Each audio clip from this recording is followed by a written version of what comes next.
According to the late Edwin Starr, war is good for absolutely nothing. But how much of the technology we depend upon today began as kind of military technology? Is it possible that if we were a peaceful species, we wouldn't have developed technologies like microwave ovens or the internet? Wars put an enormous demand upon a nation's resources. Those resources include everything from materials to military personnel. It's expensive to wage war. A war places a burden upon a nation's citizens. As soldiers march off to battle, the people left behind must work even harder to keep the nation's infrastructure from collapsing. But wars can also be beneficial can have beneficial effects on economic and technological development. In general, wars tend to accelerate technological developments to adapt tools for the purpose of solving military needs. These military tools evolve into military devices. A relatively recent example of this is the radar. While scientists around the world worked on using radio antenna to detect distant objects during the early parts of the 20th century, we credit Sir Robert Watson Watt with building the first practical radar, set in 1935. The British Air Ministry adopted his design and used it to detect aggressors. During the early days of World War II, the radar became an important tool in militaries around the world.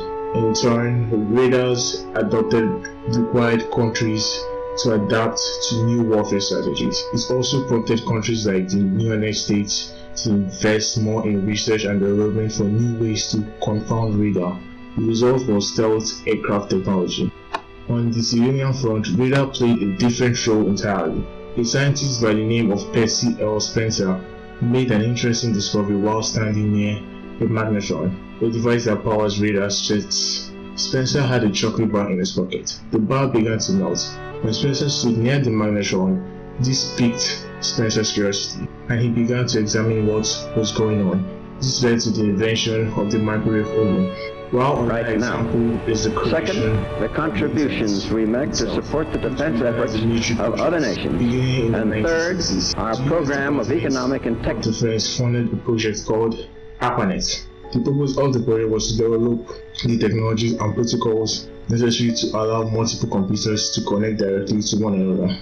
This would allow people to share information with each other at unprecedented speeds.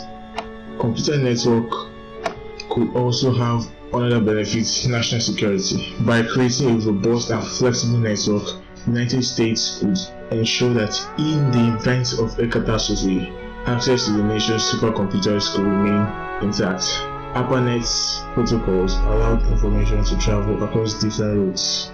If something happened to a computer node along one route, the information could take another path to get to the right destination. The foundation for the internet is in the protocols and designs built by the ARPANET team. And while no war directly came into its development, the threats of future conflicts did today. The United States Department of Defense funds research and development (R&D) projects across multiple disciplines. While another example of the possibility of war affected technology development is the space race between the United States and what was then known as the Soviet Union on October 4th, 1957. The Soviet Union succeeded in launching the first man-made satellite into the Earth's orbit. Its name was Sputnik, and it spurred on an intense, focused era of innovation. Part of that research went into projects like ARPANET. Much of it focused on getting the United States space technology ahead of the Soviets. Several factors fueled the race. One was fear. If the Soviets could launch a rocket with a payload the size of Sputnik into the orbit, it was feasible the country could launch a missile attack on the United States from across the globe. The two really bad things would have happened. One of them is that we would not have any kind of a civilian space program at all. We might never have gone to the moon, etc. And worse, we might have militarized space. We might have vehicles up there carrying, nuclear payloads ready to drop on everybody's heads. And that would be worse than mutually assured, destruction, which is the policy during the Cold War. So Eisenhower, as I look back on it now, was incredibly insightful, I think, in recognizing the potential threat of moving down a purely military path. So when he created the Advanced Research Projects Agency in the wake of the Sputnik launch, I guess it started January of '58, but I don't remember the details. And at the time, I didn't know anything about it. I mean, DARPA was a thing that I'd never heard of until I actually went to work there, so to speak. But DARPA got started to get us into space. But it was the Defense Advanced Research Projects Agency, and not long after DARPA, or called ARPA at the time, initiated that space program, the military-industrial complex concerns that President Eisenhower had drew him to take that program out of the Defense Department and create NASA, the National Aeronautics and Space Administration, precisely to make sure it was in civilian control. This is absolutely consistent with the way the United States government is set up.